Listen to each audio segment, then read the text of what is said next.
Hoje eu vou ler aqui o capítulo de Lucas 17, para a gente seguir com o nosso propósito.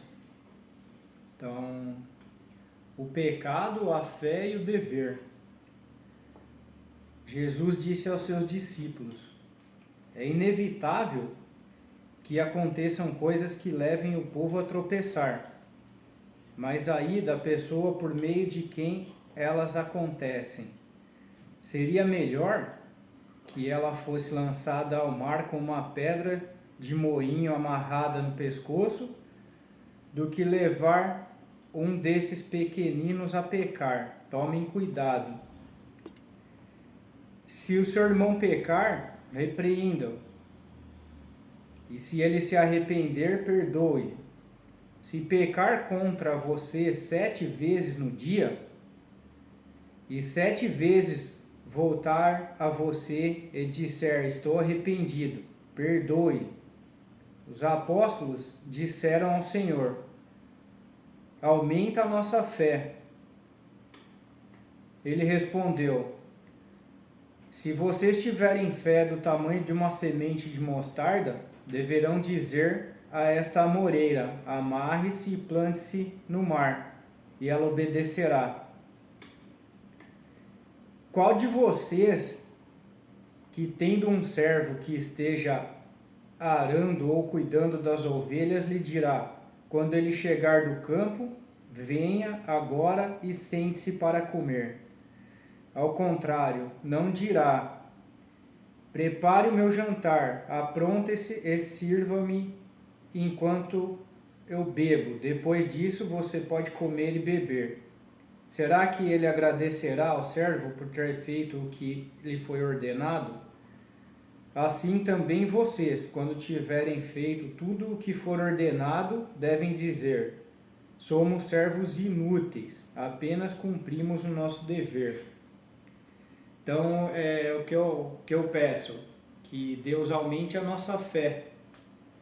E por que ele coloca na parábola o grão de mostarda? O grão de mostarda é uma das plantas que tem a menor semente, mas que depois se torna uma das maiores árvores. E o que é a fé? A fé é imaginar e acreditar que se tornará realidade. Isso é ter fé. Sonhar, imaginar e acreditar que isso se torne realidade. Isso é a fé. Então, a gente precisa somente de um pingo de energia para crescer, assim como a semente de mostarda. Então, hoje eu quero ir um pouquinho além. O Senhor, Ele quer que a gente avance na fé. Que a gente não fique focado somente na obrigação. Então, é hora de entregar mais ao Senhor. E se você perguntar para a semente se daqui um ano ela dará 500 frutos, qual seria a resposta dela? E se você perguntar para a árvore já formada, com certeza ela vai rir, né? Pô, dar 500 frutos é fácil, mas e se você perguntar para a semente? Então, eu coloquei uma frase aqui que eu usei hoje de manhã com a minha filha e foi muito legal. Comecei com ela aqui em casa na mesa e fui falando no carro, levando ela para a escola. Então, falo de empilhamento de pressão. O empilhamento de pressão faz você entender e subir de nível. Então, o que eu expliquei para ela hoje? Ou a gente põe pressão ou a gente leva pressão. Essa é a lei. Então, eu cobro dela arrumar o quarto todo dia. E eu fico cobrando, arrumo o quarto, depois eu arrumo, e isso vai estendendo até a noite, e eu vou colocando pressão nela o dia todo para arrumar o quarto. E hoje eu fiz ela refletir com isso. Eu falei, você gosta de ser pressionado o dia todo para arrumar o quarto? Então, tô pressionando você por uma coisa que você está procrastinando, você está adiando. E não é legal você ficar sentindo pressão. Então, cara, devolve a pressão. Vai lá, a primeira coisa que você faz, vai lá, arruma o quarto. Fala, pai, arrumei o quarto, e agora? Então ela está devolvendo a pressão. Então é isso que a gente tem que fazer quando a gente se sente pressionado. Vamos devolver a pressão. E aqui, né, na Bíblia, o que ele fala? Um servo inútil é aquele que só faz a obrigação. Então a obrigação é uma lei. E extra obrigação é a graça. Ó, é a graça, até escrevi aqui no meu caderno de estudos. Trabalhe além do que você foi pago para fazer. Entregue 110%, mas não faça qualquer coisa de qualquer jeito. Potencialize o que você carrega. Quem não coloca pressão na vida está recebendo pressão. Quem exerce mais pressão? A terra em cima do reino ou o reino em cima da terra?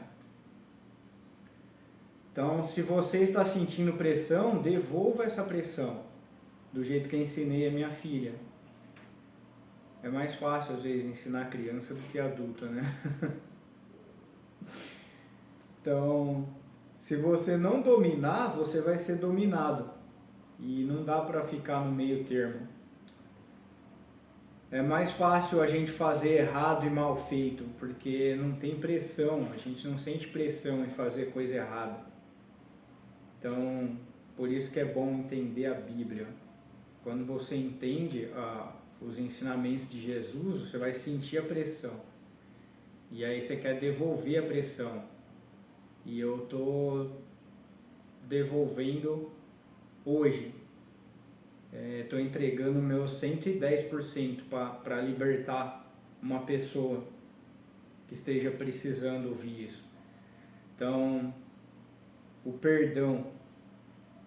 Se alguém te ofende, você troca o seu dia pela ofensa. Você troca a sua paz, o seu dia por aquela ofensa. Tem gente que está correndo atrás do prejuízo já faz 10 anos.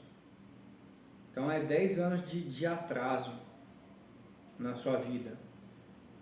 Perdoe, não troque mais o seu dia por besteiras.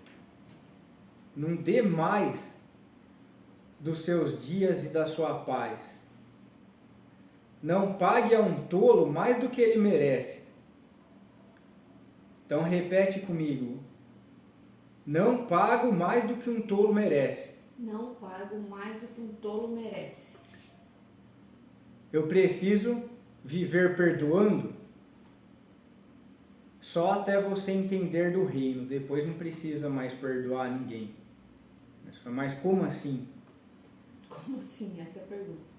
Porque depois que você entende do reino, você não se ofende mais com ninguém. Você não tem mais tempo para besteira. Então, eu vou compartilhar um negócio.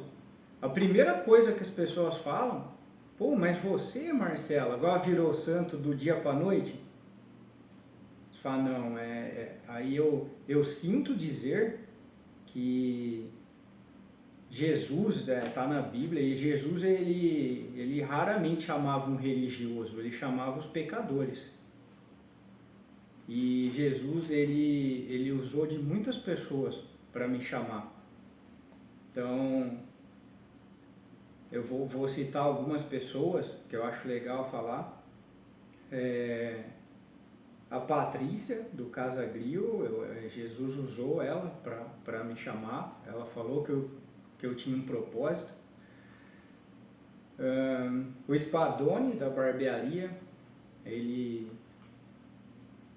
Jesus usou muito ele para me chamar. A Elizabeth, minha esposa, começou a ir para a igreja, começou a me chamar para ir para a igreja. Depois a minha filha, vamos, pai, para a igreja.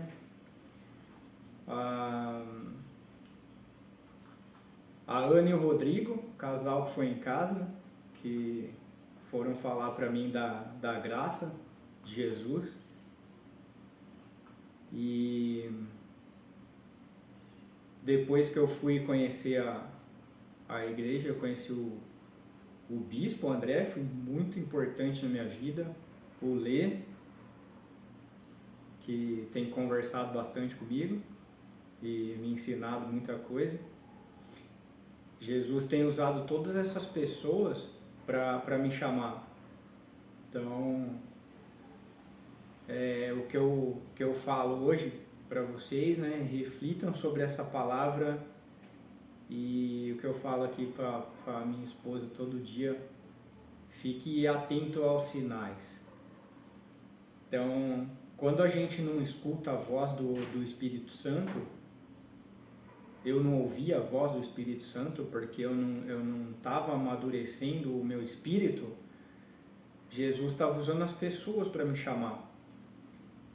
Então, essa é a palavra de hoje. Não troque a sua paz, não troque o seu dia, pague ao tolo somente o que ele merece e fique atento aos sinais.